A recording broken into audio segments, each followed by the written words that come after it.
So this here is a pizza oven that I got from the thrift store. It was in the recycle pile. I offered to give him a $1 for it, but the person there ended up saying I could just take it. I guess someone gave it to them with the cord cut off, so they were just gonna recycle it.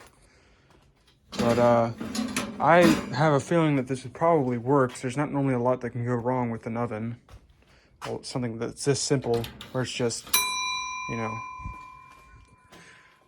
just time-based oven. So I'll see if I can get it to work again. It's pretty beat up.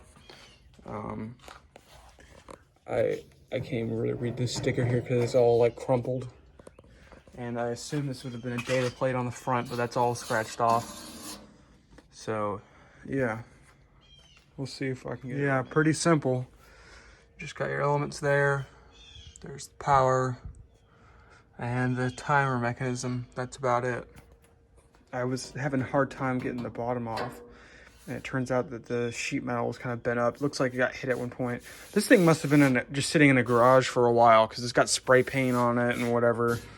Of course, I'm sure I can take that off the chrome with some steel wool, and it's already like super scratched up anyway, so it won't matter if it gets a little more scratched up. Yeah, there's the plug that I need to replace, so I'm gonna have to find something thick enough to. All right, I wired up. We're gonna see what it does when I turn it on.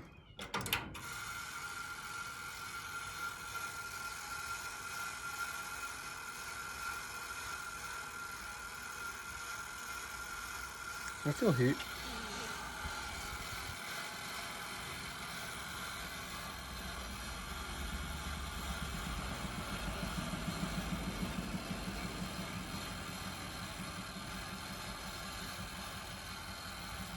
Yeah, it's getting warm.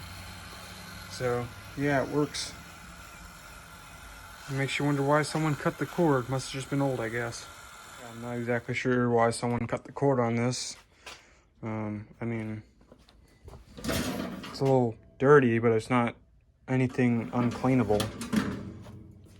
But then if someone cut the cord, I don't know why it was given to the thrift store. At least that's my understanding, is that it was someone cut the cord and gave it to them. But anyway, it works. And at some point I'll clean it off, but that won't be in this video. Anyway, that's all for now. Thanks for watching.